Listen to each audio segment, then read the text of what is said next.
Merci d'être venus nombreux ce soir pour cette conférence sur le droit de manifester à Genève au regard du droit international. Je m'appelle Anouka Schubert et je suis membre de la coordination genevoise pour le droit de manifester, la CGDM, qui a été créée en 2019 et qui comprend différents acteurs de la société civile, des partis, des syndicats, des collectifs et associations, et on se réunit pour constater et dénoncer les différentes violations du droit de manifester qui ont lieu ici à Genève. En particulier, cette année, on a réfléchi sur le processus de demande d'autorisation de manifester à Genève qui pose beaucoup de problèmes et puis qui entraîne beaucoup de violations du droit de manifester.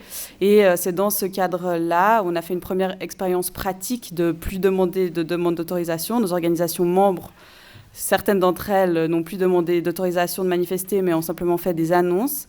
Et après cette expérience pratique, on a organisé cette conférence pour essayer de mettre des éléments théoriques sur le droit de manifester, en particulier avec des intervenants qui ont des compétences en droit international très poussées. Donc voilà, c'est la CGDM. Merci à tous les intervenants d'être là ce soir. Je pense que ça va être très intéressant.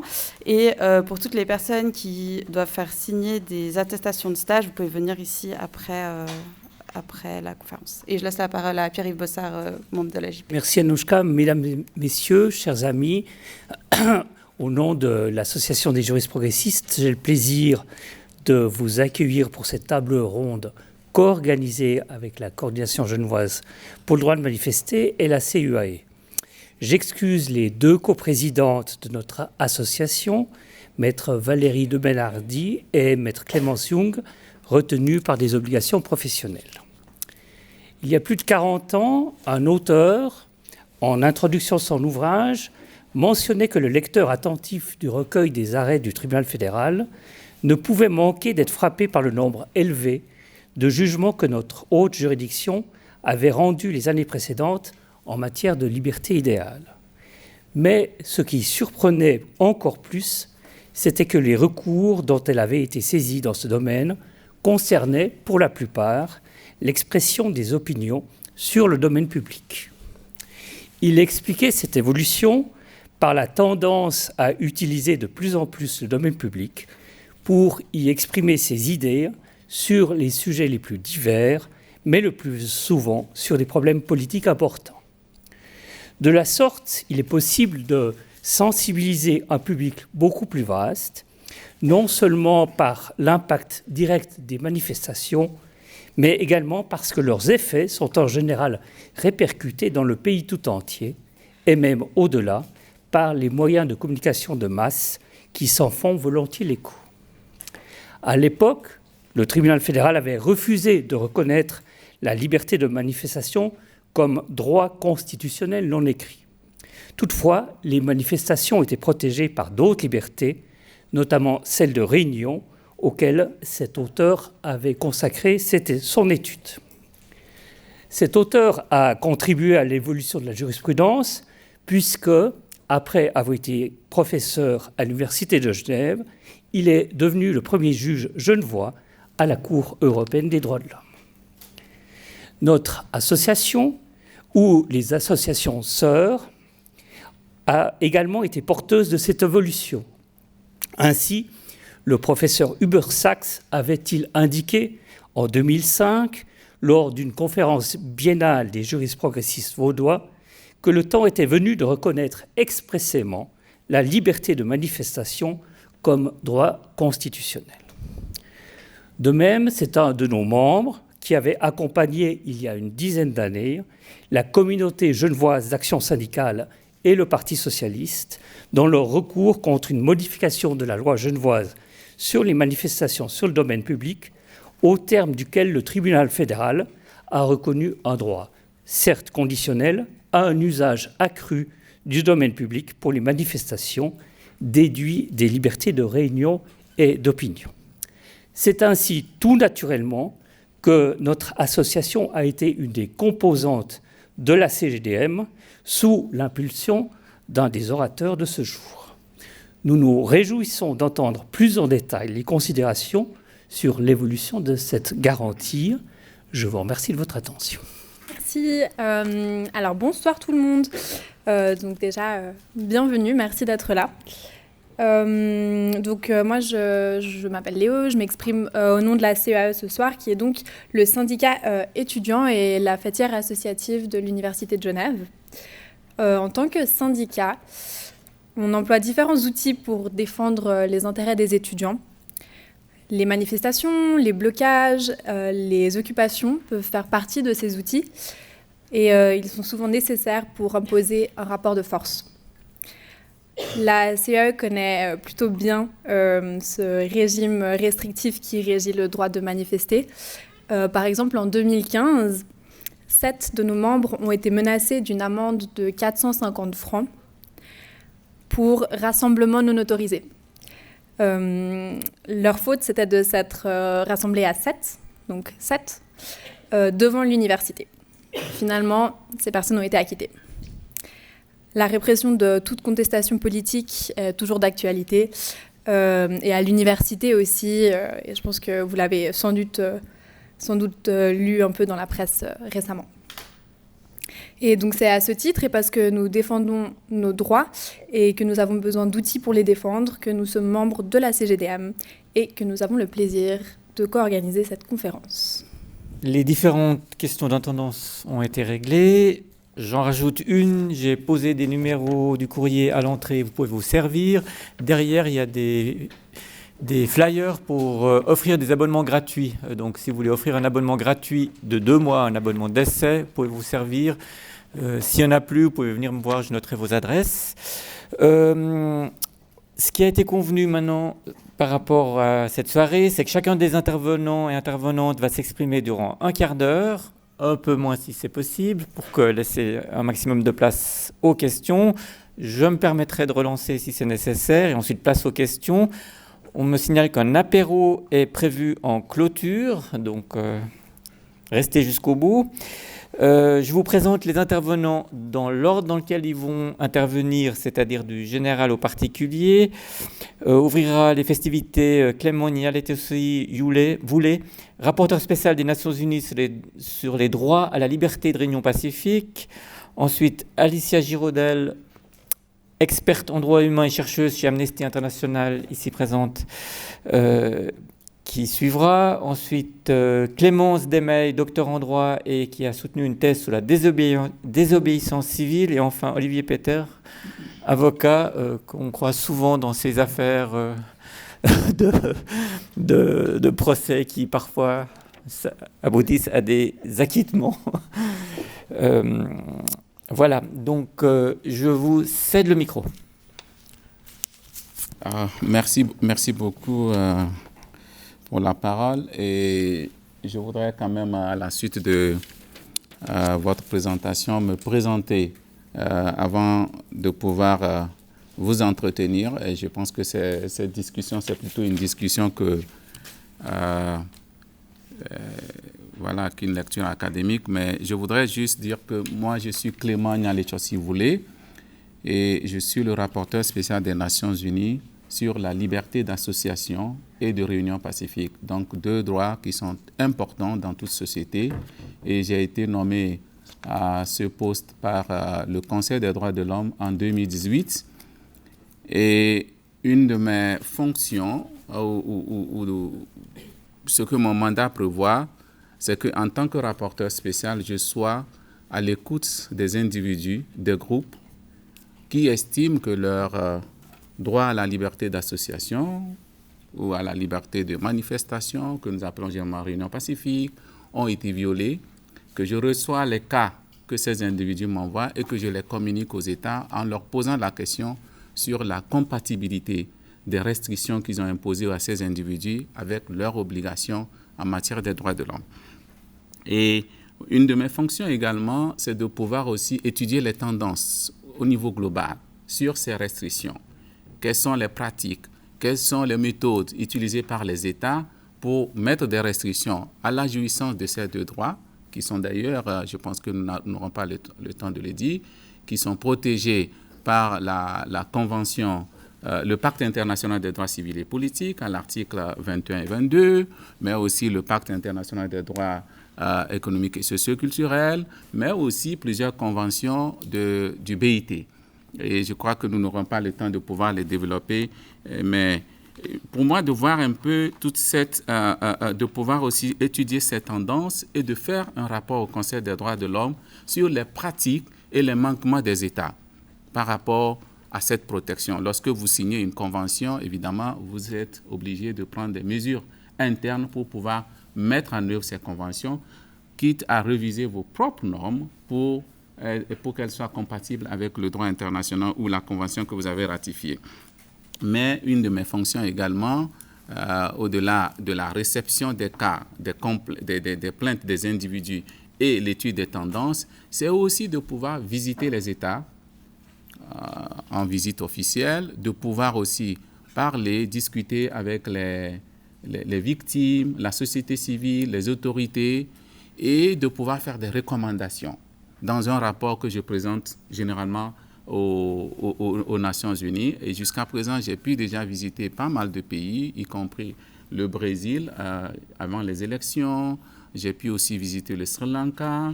J'ai pu aussi visiter la Tunisie. J'ai visité le Zimbabwe. J'ai visité aussi au cours, juste après la révolution velvète aussi, l'Arménie.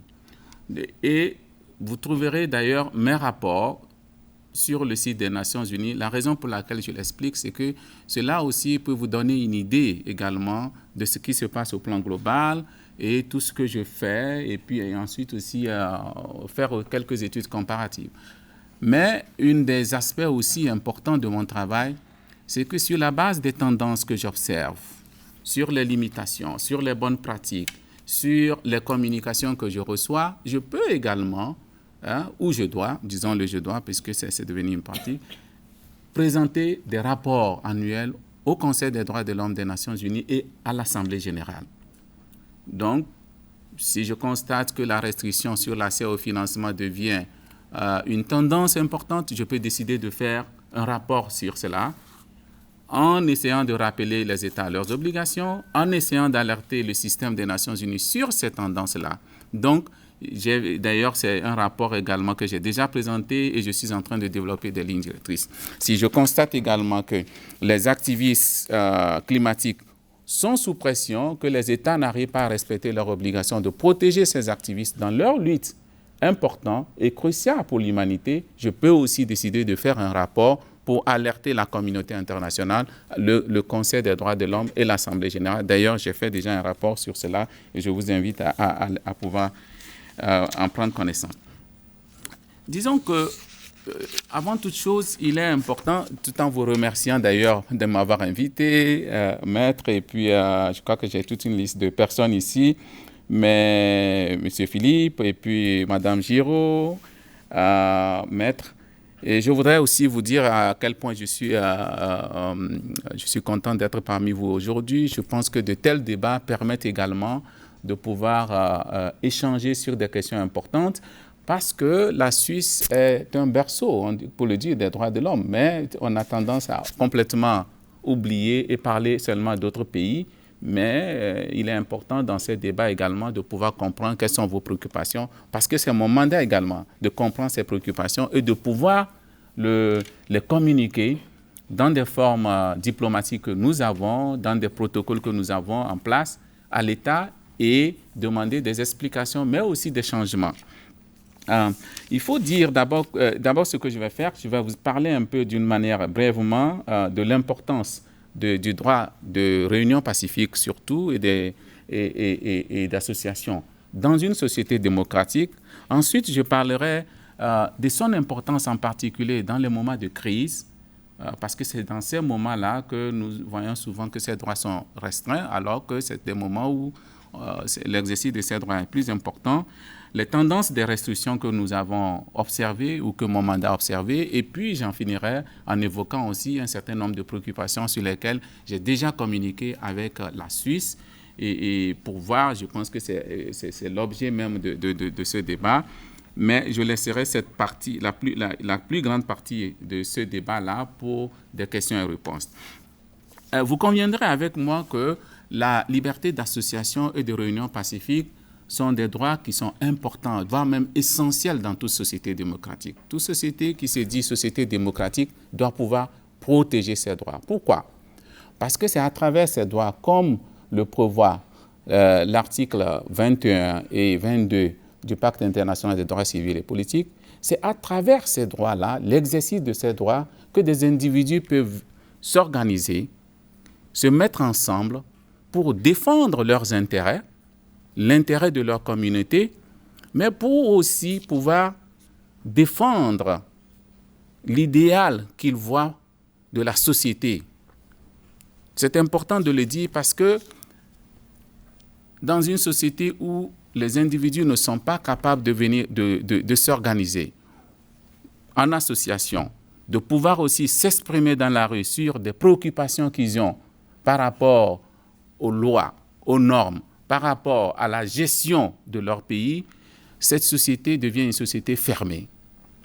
Et cette société laisse la place à ce que nous appelons généralement l'émergence de l'autoritarisme. C'est pour cela que nous rappelons aux États que même dans des États démocratiques, il faut faire attention que dans des moments difficiles, on restreint plutôt les droits qui doivent permettre aux individus de pouvoir exprimer leur opinion sur des sujets importants concernant le développement, concernant la gestion ou concernant la sortie de la crise de ces pays.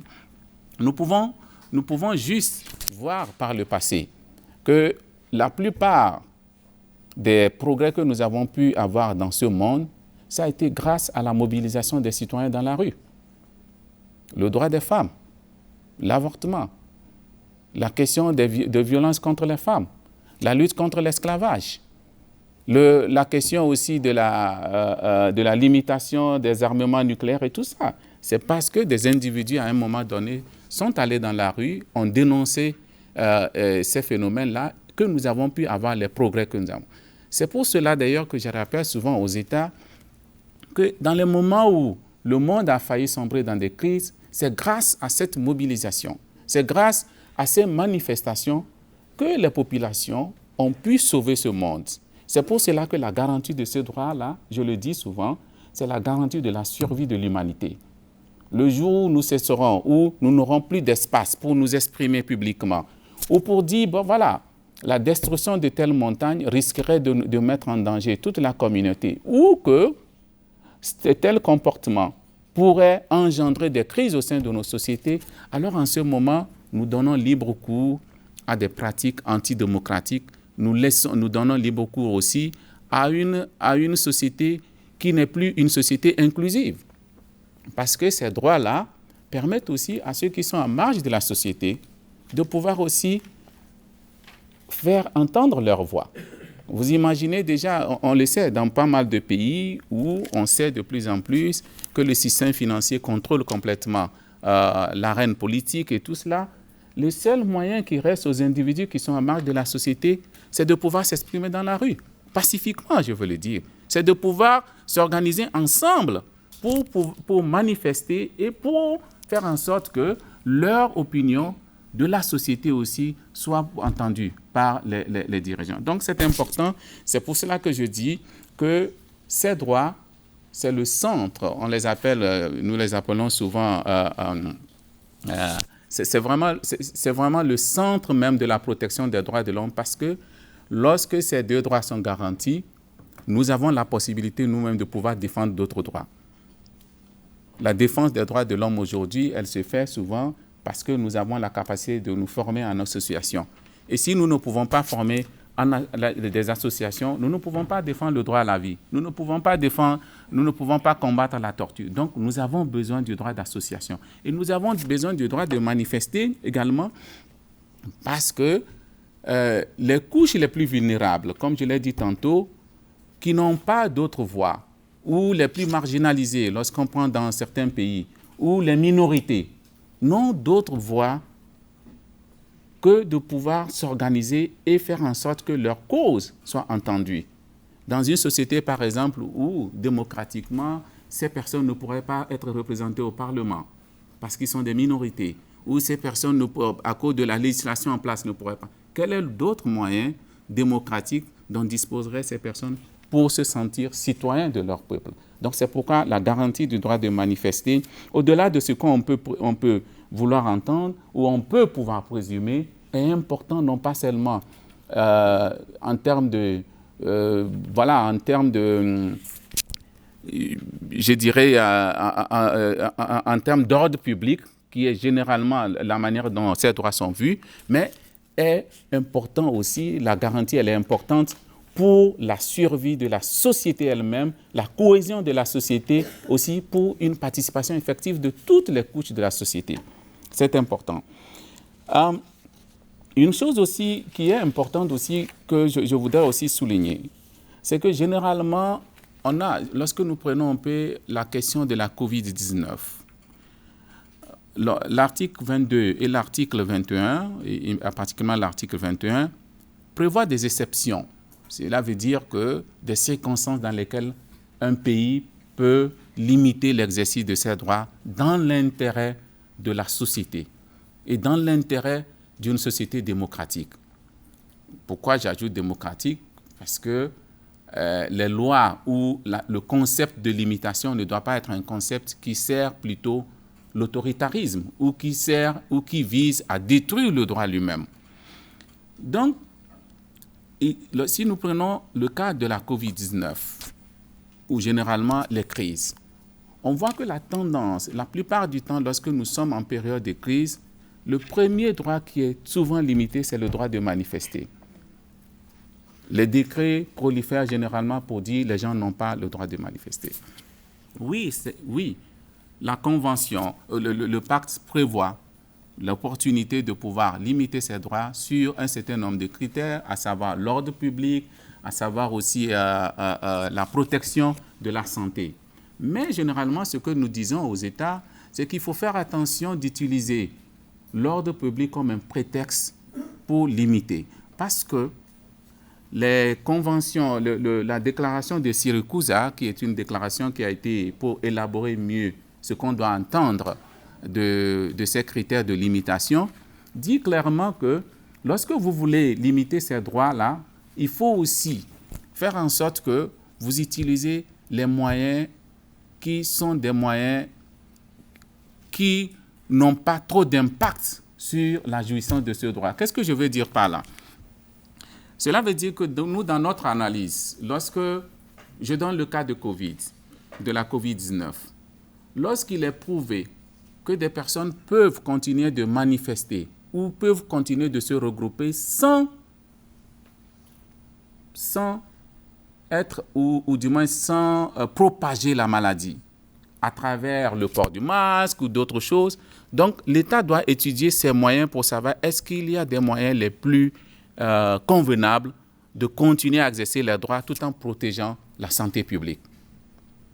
Et c'est ce que nous avons vu dans un certain nombre de pays où parfois le simple fait que des personnes ont voulu se retrouver devant le Parlement avec une distance raisonnable qui en fait n'affecte pas la capacité de l'État de continuer à protéger, on a vu qu'il y a eu des interdictions. Nous disons en ce moment que l'interdiction doit être nécessaire et servir la cause pour laquelle on veut faire l'interdiction.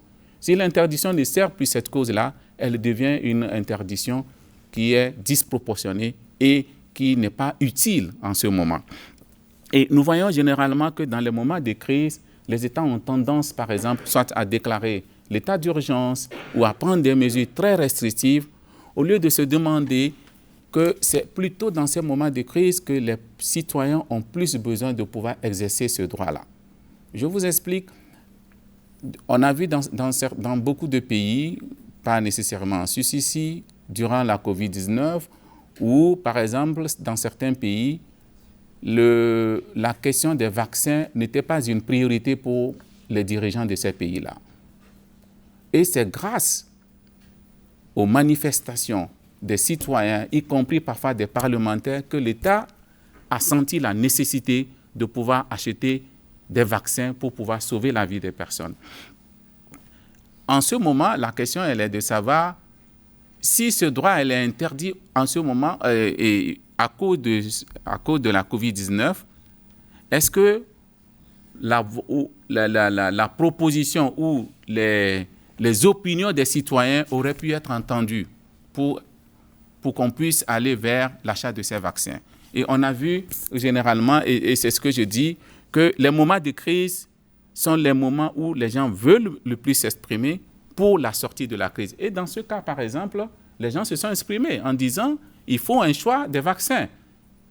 C'est pour cela qu'il faut, même dans les moments de crise, prévoir même si la Convention donne le droit à l'État, l'État quand même doit voir quels sont les moyens les plus convenables pour continuer d'exercer ce droit tout en protégeant l'ordre ou la santé publique. Et les restrictions aujourd'hui que nous avons constatées et qui sont aussi importantes pour comprendre mieux aussi les défis auxquels fait face ce droit, c'est d'abord la question de la lutte contre le terrorisme que nous avons vu aujourd'hui. Et au nom et sous prétexte de la lutte contre le terrorisme, certains États ont mis en place des législations assez dures et répressives. Parfois, dans certains pays, les manifestations sont vues comme des mouvements permettant aux mouvements, ou du moins des opportunités pour les mouvements terroristes de pouvoir commettre leurs crimes, même si parfois il n'y a pas d'indication claire. Vous avez fait votre quart d'heure. OK. Voilà. Donc, il y a d'abord la lutte contre le terrorisme, où nous avons vu une prolifération des législations, mais aussi la lutte contre le blanchiment d'argent, qui constitue aujourd'hui un autre moyen de limiter l'accès au financement et parfois aussi de limiter certains regroupements.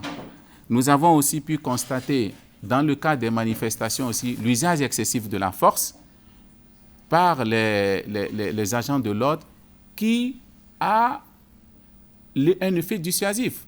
Parce que lorsque on participe à une manifestation une fois et deux fois et qu'on fait face à des répressions, la troisième fois, on réfléchirait deux fois avant de rejoindre la manifestation, même si cette manifestation, vous la soutenez, elle est légitime, telle qu'une manifestation pour défendre le climat ou pour défendre les sites, le patrimoine important du pays.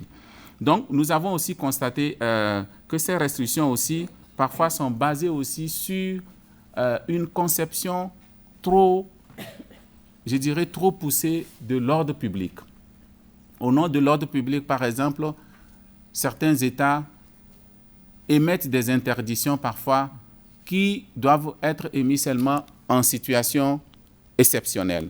Et c'est le cas d'ailleurs, pour cela, en venant à la Suisse, c'est le cas sur lequel mon mandat a eu à communiquer à plusieurs reprises avec la Suisse. D'abord, dans un premier temps, la question du régime d'autorisation. Si nous sommes tous d'accord que le droit de manifester est un droit fondamental, je crois que la conclusion raisonnable, elle est que, en principe, un droit n'a pas besoin on n'a pas besoin d'une permission pour exercer un droit qui est un droit qui est inhérent à toute personne. Et depuis 2012, mon mandat a communiqué avec l'État, en particulier Genève, sur les restrictions ou du moins le régime d'autorisation qui nous semble être contraire ou qui est contraire au droit international. D'abord, pourquoi c'est contraire au droit international? Parce que ces régimes, en fin de compte, le régime d'autorisation, en fin de compte, fait du droit de manifester plutôt un droit qui est sujet à la volonté de l'État ou à la volonté des autorités, alors que c'est un droit qui devait être plutôt un droit fondamental et qui peut être exercé par tout individu au moment où l'individu sent que c'est nécessaire. Et je n'irai pas dans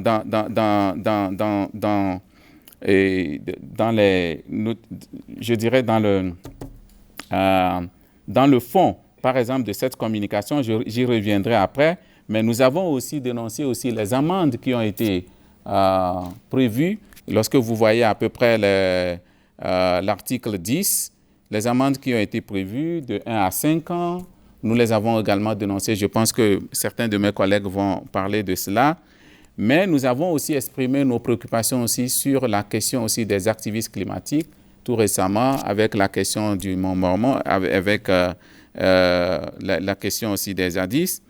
Et sur cela, nous avons également exprimé nos inquiétudes sur les peines qui nous paraissaient disproportionnées. Mais il faut dire qu'aujourd'hui, je suis content de voir quand même que la décision judiciaire a pu prendre en compte un certain nombre de nos préoccupations.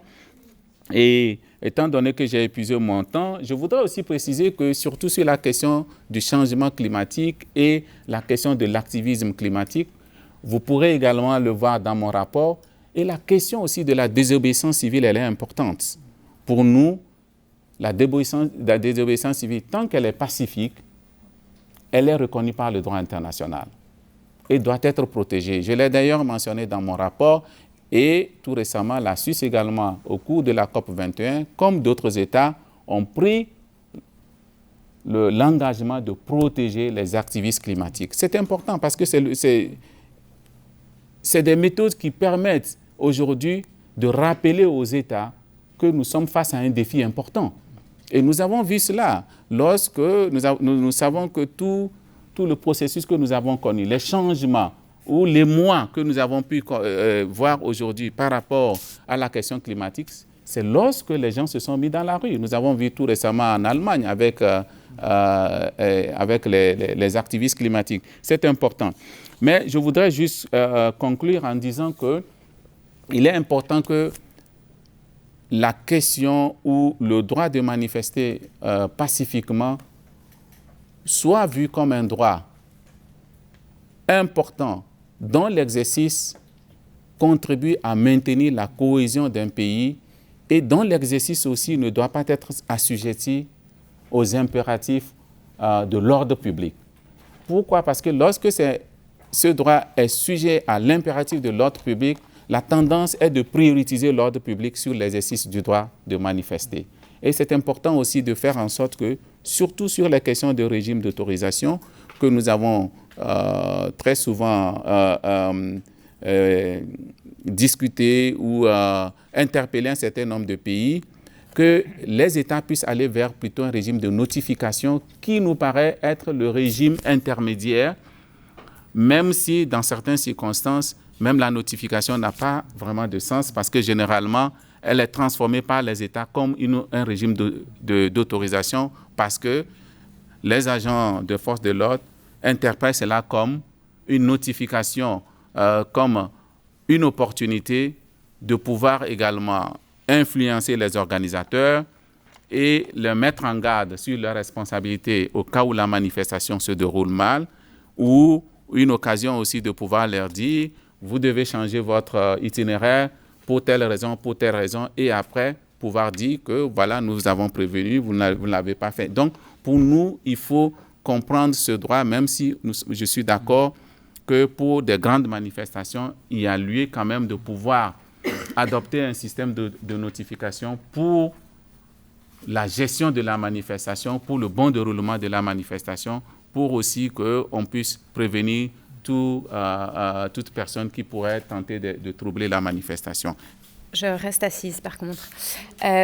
Merci beaucoup, merci pour l'invitation. Je suis assez honorée d'être présente et puis de pouvoir vous présenter un peu les aboutissements de ma recherche qui a d'ailleurs été alimentée par la lecture de certaines des personnes à la table ici, donc que ce soit Maître Peter ou Monsieur le rapporteur. Donc, c'est d'autant plus chouette de pouvoir mettre en dialogue ces différents savoirs aujourd'hui. Je vais vous faire une présentation, je vais essayer de tenir le temps en deux sous-sections. Une première partie peut-être plus académique, effectivement, liée à mes résultats de recherche. Et puis une deuxième qui sera plus militante et politique, où je vais vous parler du cas de la grève féministe et du canton de Vaud et de quelles sont les difficultés politiques auxquelles on fait face, en fait, finalement, quand on est sur le terrain en tant que militant, militante, aujourd'hui, avec ces questions de liberté de manifester. Donc, pour la première partie, cette question, donc, on dira, a priori, ça peut sembler étrange qu'on lie désobéissance civile et droit de manifester. En réalité, ça ne le devient plus parce qu'on a une criminalisation de plus en plus grande de certains actes de protestation qui font que du coup, on a un recoupement avec des actes de manifestation et la désobéissance civile parce que, notamment avec le régime d'autorisation, finalement, des actions de manifestation peuvent ensuite être poursuivies pénalement parce qu'on n'a pas respecté notamment le processus d'autorisation. Donc on tombe avec un recoupement entre la désobéissance civile et la manifestation assez facilement. Et ça, c'est vraiment dû à une interprétation extrêmement extensive des dispositions pénales, mais aussi des obligations de type, justement, octroi d'une autorisation de manifester. Donc, en ce sens, en étudiant les mouvements de désobéissance civile, je me suis aussi retrouvée confrontée à énormément de cas qui sont finalement rien d'autre, si on parle avec une optique politique, rien d'autre que des manifestations sur le domaine public, mais qui, en raison en fait, de l'attitude extrêmement légaliste et l'interprétation extensive qui sont faites des dispositions pénales et du dispositif d'autorisation, deviennent des actions de désobéissance civile parce que des amendes et des sanctions sont prononcées à leur encontre. Donc ça peut-être, ça lie déjà l'un et l'autre. De plus, désobéissance civile et manifestations ont des buts extrêmement similaires, puisque, et ça a été rappelé tout à l'heure, le but dans une démocratie n'est pas d'éteindre les conflits, bien au contraire, une démocratie est vivante parce qu'elle permet l'émergence de ces conflits parce qu'elle permet aux différentes personnes de se retrouver, de s'associer, d'éprouver leurs opinions et surtout de s'émanciper au travers d'un processus politique qui les concerne. Et ce faisant, on a finalement quelque chose de similaire entre le processus de la manifestation, qui est donc de se retrouver pour exprimer des opinions dans l'espace public, et la désobéissance civile, qui vise aussi finalement, en allant contre en utilisant le droit à repousser les frontières du légal. Donc on est dans des choses tout à fait similaires sur un même continuum. Et pour faire le lien avec la présentation des membres de la CUAE au début de cette conférence, on est en fait dans la même boîte à outils. On n'a pas de limite extrêmement stricte entre ces différents moyens d'action, bien au contraire. Ils se complètent, ils sont utilisés de manière stratégique, différemment en fonction des situations présentes. Mais là, de nouveau, le front commun qui se dessine depuis quelques années, c'est le front de la répression. Parce que peu importe finalement maintenant le type de moyens qu'on utilise, on peut constater, ou en tout cas observer, que le retour au niveau juridictionnel pénal est de plus en plus fort. Alors, pourquoi je vous dis tout ça et sur quoi je m'appuie, notamment sur du coup l'étude que j'ai pu faire de la jurisprudence suisse, où j'ai cherché en fait à identifier différentes mobilisations de type désobéissance civile pour voir comment elles étaient traitées par les juridictions nationales suisses. De manière extrêmement résumée, ce qui en ressort, c'est qu'on a différentes tendances. La première, c'est une tendance à l'interprétation extensive des infractions pénales. On va assez facilement, avec des dispositions du type la contrainte ou l'entrave à l'activité publique, faire rentrer des actions qui sont en fait des actions de manifestation dans le champ d'application d'une disposition pénale. Et l'autorité va s'arrêter en fait à ce premier examen, qui est en fait un examen uniquement de l'illicéité à lato sensu. Donc comme je sais que c'est aussi pour des juristes, je me permets de... Mais donc on va uniquement en fait dans l'analyse pénale qui veut qu'on regarde d'abord est-ce qu'une infraction a été commise, est-ce que les ECO, les éléments constitutifs objectifs d'une infraction sont remplis, ne suffit pas. Ensuite, il faut encore regarder si on a une possibilité de justifier cette infraction, est-ce que des motifs justificatifs peuvent s'y appliquer, et ensuite, enfin, la question de la culpabilité. Ce qu'on constate quand on étudie la jurisprudence, c'est que bien souvent, les autorités s'arrêtent en fait à l'analyse 1, donc la typicité de l'infraction est remplie, donc comme cette illicéité est donnée, on présuppose l'illicéité au sens large de l'action. Donc en fait, on passe complètement l'étape analyse de est-ce que des motifs justificatifs viennent lever l'illicéité de l'action. Et à titre de motif justificatif, justement, on a les droits fondamentaux. parmi lesquels la liberté d'expression, la liberté de manifester et la liberté de réunion. Parce qu'en réalité, et ça c'est quelque chose qui est souvent oublié par les juridictions pénales, tout le droit national doit être interprété à l'aune des droits fondamentaux. Donc on doit faire une interprétation qui soit conforme aux droits supérieurs et aux libertés. Donc ménager un rapport de proportion juste entre ces différents intérêts publics, l'intérêt à la poursuite pénale et l'intérêt à la garantie de ces droits fondamentaux. Or, dans les jugements que j'ai pu étudier, on voit que très souvent, finalement, les juges pénaux nous disent en réalité, ce n'est pas notre rôle que d'appliquer le droit international, c'est finalement uniquement d'appliquer la loi pénale. Donc, en ce faisant, on a vraiment une réduction, en plus de toute l'analyse du droit, à une analyse de la loi. Ce qu'on appelle communément en philosophie du droit du légalisme pur, qui a une tendance effectivement à vouloir dire finalement l'entièreté du droit peut se résumer à son expression dans la loi. Et évidemment qu'avec une interprétation de ce type-là, on n'est pas du tout dans quelque chose qui ménage un espace pour les droits fondamentaux et l'interprétation conforme. Et en ce sens-là, ce que l'étude de ces cas permet de montrer, c'est qu'il y a une mécompréhension des enjeux des droits fondamentaux par les juges nationaux et en particulier les juges pénaux, mais aussi qu'il y a une très mauvaise articulation entre le droit pénal et les droits fondamentaux. Parce qu'en réalité, lorsqu'on regarde la jurisprudence, notamment de la Cour européenne des droits de l'homme, donc qui fait cette articulation, ce qu'on constate, c'est que dans bien des cas, le fait de mobiliser les droits fondamentaux devrait venir justifier l'infraction. Donc, on devrait justement ne pas conclure à l'illicéité de l'action. Parce que, et là je rentre dans des choses un peu techniques aussi, mais qui sont, je pense, importantes à rappeler, le principe quand on sort du droit pénal, mais qu'on part dans une analyse constitutionnelle, c'est qu'un droit fondamental, pour pouvoir être restreint, il faut une base légale, donc là en l'occurrence c'est souvent le code pénal, il faut un intérêt public.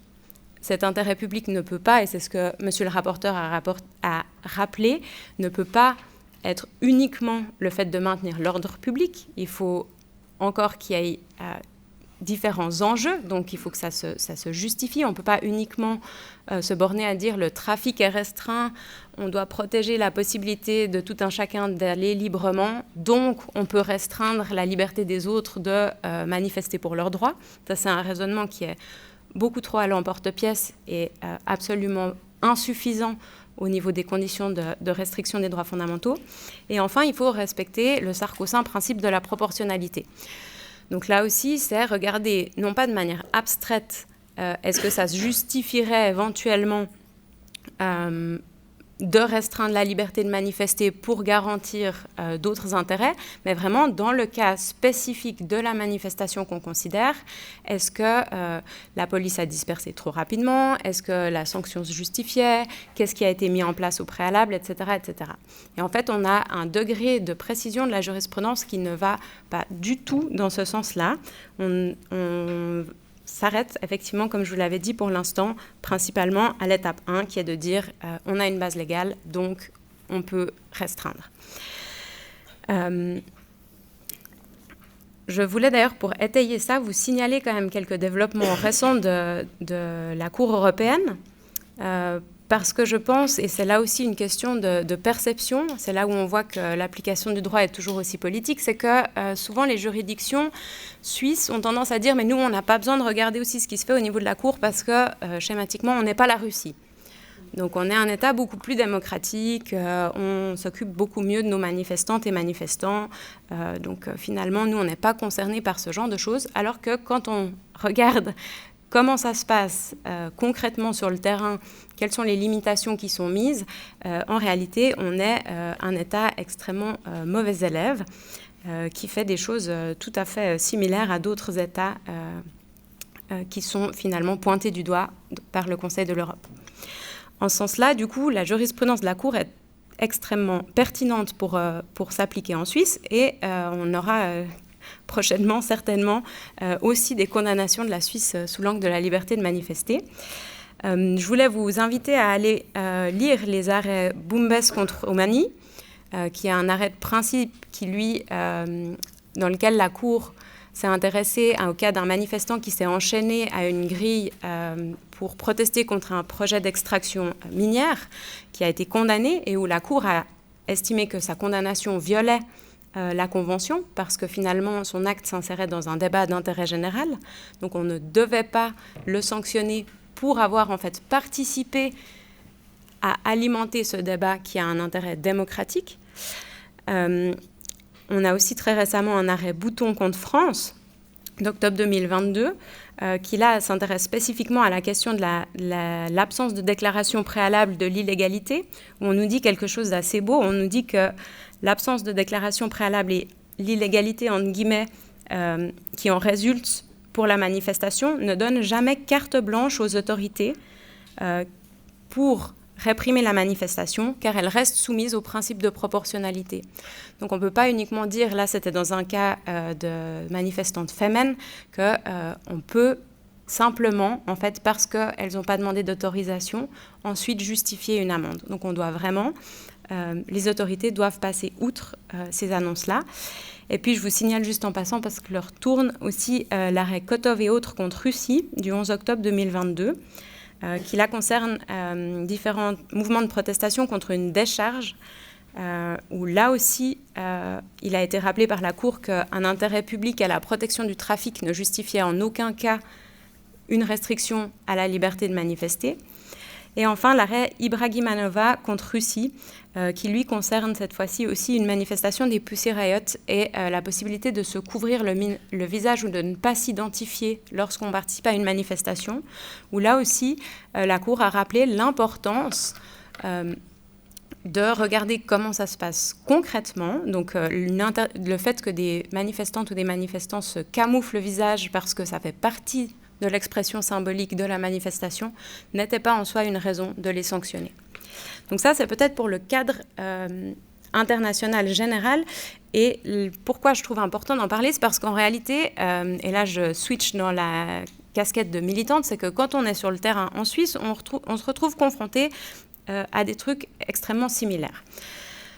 Et là, je voudrais vous parler de la grève féministe dans le canton de Vaud, parce que avec ce collectif, on s'est lancé dans une croisade à l'encontre des conditions qui sont imposées aux manifestantes dans le canton de Vaud, parce qu'en réalité, on s'est rendu compte que d'une part, on nous imposait des conditions chaque fois plus extensives, donc on a une liste de conditions à respecter de plus en plus large, liées à un service d'ordre, lié finalement à la propreté des lieux. Donc on en vient, en fait, on utilise le régime de l'autorisation pour donner des tâches aux manifestantes qui sont finalement quasiment des tâches de délégation de tâches publiques, où on en vient à devoir faire le travail de la police, faire le travail des pompiers, faire le travail des ambulances.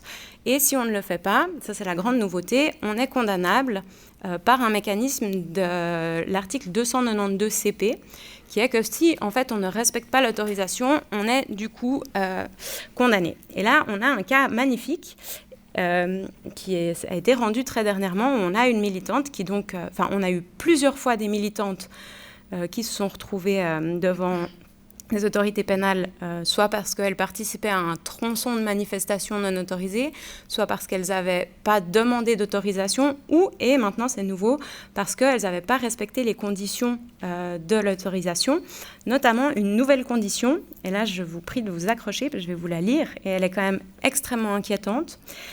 Une nouvelle condition qu'on nous impartit récemment qui dit qu'on s'engage à ce que aucun écrit, banderole, drapeau, emblème ou quelque support que ce soit qui pourrait heurter la sensibilité d'autrui, induire une ambiguïté sur la nature des propos exprimés, exacerber le sentiment d'insécurité de la population ou exalter des idées de haine, de racisme ou de violence ne sera toléré.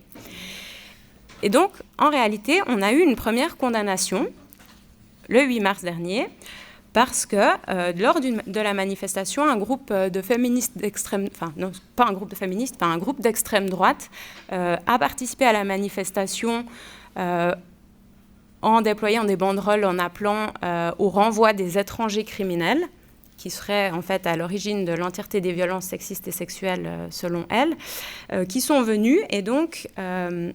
L'organisatrice de la manifestation a été poursuivie parce que ces personnes ont participé à la manifestation et qu'elle aurait dû intervenir. Et encore mieux, elle aurait dû intervenir pour ce groupe-là, mais elle aurait aussi dû intervenir pour demander aux personnes qui avaient des banderoles ACAB de quitter la manifestation, parce que c'était aussi une incitation à la haine. Donc en fait, par le truchement de normes de type... par ce biais-là, en fait, et par le biais de l'autorisation, on en revient ensuite à devoir défendre des organisatrices de manifestations qui doivent dire des trucs ridicules du style « ouais, j'avais pas vu qu'il y avait des banderoles ACAB » ou « oui, en fait, mais même si elles les avaient vues, et c'est bien ça le problème, même si elles les avaient vues, à aucun moment donné, c'est le rôle des activistes et des militantes qui organisent une manifestation d'opérer un contrôle sur le contenu des slogans des personnes qui manifestent. Ça s'appelle de la censure. Et donc, en fait, par le biais, c'est là où on voit bien en fait, la dérive de ces autorisations de manifester. C'est aussi pour ça qu'on soutient, que ce soit au collectif ou dans une perspective de recherche, l'abandon de cette procédure d'autorisation pour une procédure d'annonce.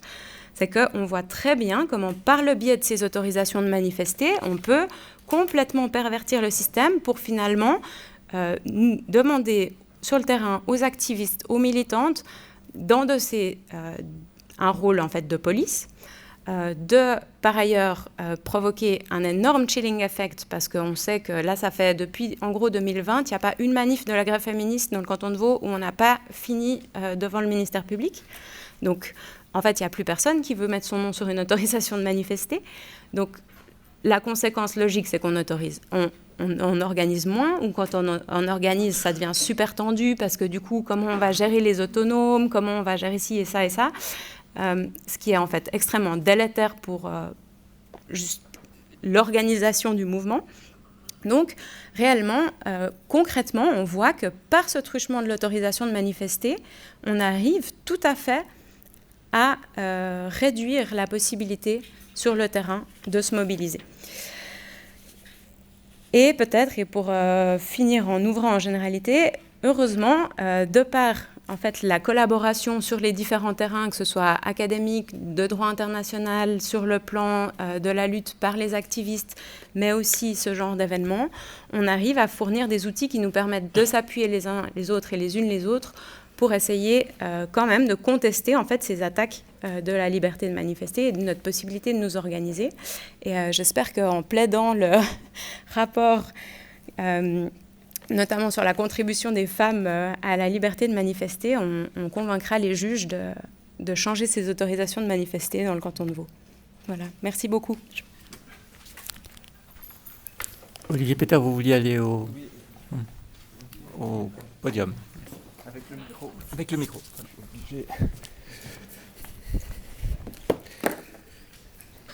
Bonsoir, Olivier Peter, avocat assez régulièrement, souvent manifestant et voiture balai de cette conférence.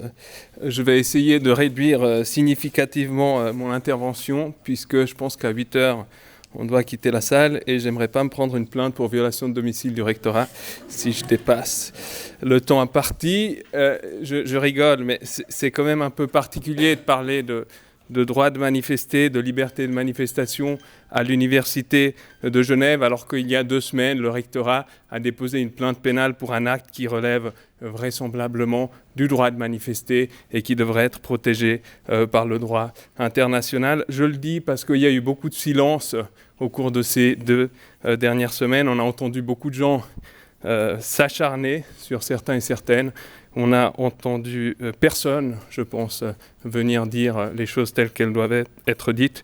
Moi non plus, donc je profite d'avoir la parole ce soir pour dire que, alors on peut juger l'acte comme on veut, mais d'un point de vue de juriste international, ça peut tomber sous l'angle du droit international et donc le rectorat aurait pu faire preuve d'un peu de retenue. Autrement dit, vous avez le droit de m'entarter ce soir, je ne vais pas porter plainte. Alors, comme j'ai dit, j'ai explosé mon plan, donc je vais prendre quelques éléments qui me paraissaient les plus intéressants, les moins inintéressants, et puis je vais essayer de les développer, d'autant plus que beaucoup de choses ont été dites. Je ne vais pas vous faire toute l'histoire du droit de manifester à Genève, c'était prévu, mais justement j'ai coupé. Ce que j'aimerais souligner quand même, c'est que on parle souvent des procès, des sanctions et puis du fait qu'on risque d'être condamné en manifestation, mais le problème de la loi genevoise n'est pas uniquement les infractions pénales et les procès, mais c'est un cumul d'obstacles, d'entraves, de difficultés qui sont mis en place par la loi pour pouvoir organiser une manifestation. Alors il faut demander une autorisation 30 jours à l'avance. Si vous ne le faites pas, on va vous demander de payer des centaines de francs. Il faut remplir un formulaire qui n'est pas toujours très simple. On peut vous imposer l'organisation d'un service d'ordre. Alors personnellement, je ne l'ai jamais fait, je ne sais pas combien dans cette salle ont dû le faire, mais quand on vous dit si tu veux manifester pour tes droits, alors il faudra que tu ailles chercher une dizaine de gros bras, et puis après il faut parler avec la police, et puis il faut payer 300 balles, et puis il faut demander 30 jours à l'avance, etc. À un moment donné, on se dit je vais peut-être aller à la montagne ce week-end-là, et puis tant pis pour ma revendication. Les plus affectés, et ce que Clément a dit, ça me paraît essentiel, les plus affectés sont les plus vulnérables. Paradoxalement, et c'est important de le rappeler, même si parfois c'est un droit de privilégié manifesté dans certaines circonstances, mais c'est aussi pour cela. Les collectifs les plus vulnérables ont d'énormes difficultés à exercer le droit de manifester, alors que c'est les premiers et premières qui devraient pouvoir revendiquer ces droits. Et un point qui est important, alors c'est le deuxième flashpoint de ma note, c'est les personnes sans statut légal. Quand on organise une manifestation, régulièrement, la question qui nous est posée, qu'est-ce qui se passe avec les personnes sans statut légal ? Eh bien, il se passe que s'il y a le moindre risque d'un contrôle d'identité, toute personne sans statut légal, pour pouvoir participer tout simplement à une manifestation, s'expose à 1 an de prison ferme à Genève. Et Genève n'est pas un canton qui a peur d'emprisonner les sans-papiers, puisque Chandolon est plein de personnes sans statut légal. Donc les personnes les plus vulnérables ne peuvent pas manifester. Et puis je pense que quand on parle souvent, et je l'avais fait aussi, la loi sur les manifestations genevoises, le code pénal, la loi sur la circulation routière, c'est l'invention de M. Podja, mais la loi sur les étrangers et l'intégration, comme on dit, est un obstacle majeur pour les collectifs les plus vulnérables pour manifester, et il faudrait, à mon sens, l'abroger pour cette raison et pour bien d'autres. Quand on parle du cadre légal, autre point, on parle souvent des lois spécifiques, la loi sur la manifestation, le code pénal, l'émeute, la contrainte, etc. Mais on prend un peu les choses à l'envers. L'élément principal et le cadre légal principal du droit de manifester, c'est le droit international. Avant de se poser la question, est-ce que la loi genevoise respecte ou nous permet de faire quelque chose, il faudrait se dire, mais est-ce que la Convention européenne des droits de l'homme nous permet de le faire ? Et si la réponse est oui, on a le droit de le faire. Peu importe ce que dit la loi genevoise, puisque la loi genevoise, si elle est contraire au droit international, c'est le droit international qui prime. Et puis d'ailleurs, on ne sait pas, et je pense que c'est important de le rappeler, il y a une constitution assez récente à Genève qui dit, article 41, alinéa 2, « Quiconque assume une tâche publique est tenu de respecter, de protéger, de réaliser les droits fondamentaux. » Donc théoriquement, tout fonctionnaire genevois et genevoise a l'obligation de réaliser, protéger, faire respecter les droits fondamentaux. Il y a beaucoup de policiers et policières à Genève qui n'ont probablement pas connaissance de ça et qui considèrent que leur fonction principale, c'est de faire respecter ce que ces personnes considèrent étant l'ordre public, alors c'est certainement partie de leur mission, mais le respect des droits fondamentaux, y compris le droit de manifester, fait partie de la mission essentielle de tout fonctionnaire genevois. Et d'ailleurs, l'article 45 de la loi sur la police, il faut lire aussi la loi sur la police, dit que la police exerce ses tâches dans le respect des droits fondamentaux. On l'a ressorti cet article pour plaider la critical mass. Alors, il fallait un peu... il paraissait, quand on interrogeait les agents lors de certains procès, on leur disait « Mais pourquoi vous faisiez ça ?» Parce qu'on nous avait dit qu'il fallait maintenir l'ordre public, qu'il y avait un trouble à l'ordre public, qu'il y avait un problème à la circulation. On va dire « Je veux bien et je comprends. » Et puis, on ne va pas, faire le procès de fonctionnaires qui exécutent des ordres et des instructions. Mais la police doit respecter les droits fondamentaux dans l'exercice de ses tâches, et c'est important de le rappeler. Mais moi, ça m'a pris, je pense, 8 ans de plaidoirie, de procès de manifestants-manifestantes pour trouver cet article. Donc, je vous le dévoile pour si ça peut servir à quelque chose. D'autant plus, troisième point, que la police a un pouvoir énorme, puisque elle va d'une part intervenir à Genève dans le processus d'autorisation. Quand vous allez négocier, parce qu'on vous dit il faut demander une autorisation, d'accord, on la demande, et puis on vous dit d'accord, rendez-vous chez la police pour négocier. Vous avez un policier ou une policière, un policier d'habitude c'est essentiellement des hommes blancs, qui vont vous dire alors la manifestation elle va passer par là, cette heure-ci, et c'est nous qui décidons, et si vous n'êtes pas d'accord, vous n'avez qu'à faire recours. Ça, c'est le processus de négociation des autorisations à Genève. La police, sur la base de considérations de pur ordre public, va imposer un cadre. Grand pouvoir à la police dans l'exercice des droits fondamentaux. Et ensuite, c'est la police qui est là, qui vous observe, la police, c'est-à-dire des agents et des agentes, et va décider si vous avez respecté ou pas les conditions de l'autorisation. Et va rédiger un rapport. Et sur la base de ce rapport, vous allez prendre des amendes et vous allez vous retrouver devant un tribunal. Donc le pouvoir d'imposer un cadre et en fait d'influencer une sanction de la police est extrêmement élevé. Alors, dans le droit de manifester, et il n'y a pas vraiment de protection face à ça. On arrive à des situations absurdes. En matière de critical mass, il y a des jurisprudences très très claires qui ont dit, ça a pris du temps, que certains actes, comme par exemple mettre un pied à terre dans une manifestation cycliste, ce n'est pas une infraction pénale à Genève. Assez absurde qu'il faille le dire par un tribunal, mais il y avait des gens qui étaient poursuivis pour avoir mis un pied à terre au milieu d'un boulevard dans le cadre d'une manifestation.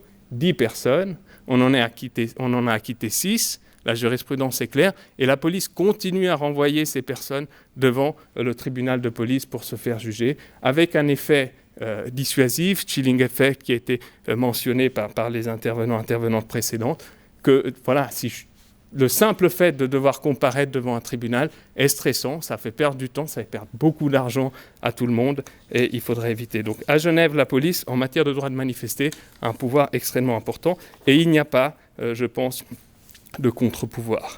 Autre élément, et ça n'a pas été dit et je me permets d'insister, non, c'est pas vrai, Clément l'a dit et je l'ai noté, c'est important, mais on n'en parle pas assez, c'est le lien entre droit de manifester et mouvement syndical.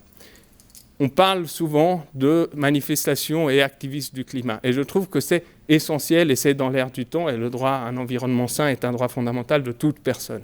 Mais les plus grandes manifestations dans ce pays, depuis toujours, sont des manifestations syndicales. Le plus grand nombre de réunions sont des réunions par des travailleuses, travailleurs qui s'organisent d'un point de vue syndical. Vous aviez, alors on n'en parle pas, mais 10 000 personnes qui ont manifesté à Reconvier contre la fermeture de la fabrique de l'usine Boyard. Vous aviez 10 000 personnes à Bellinzona contre la fermeture des usines, des officines CFF. Vous aviez encore 2 000 maçons et maçonnes à Genève en novembre pour le contrat national, la convention nationale.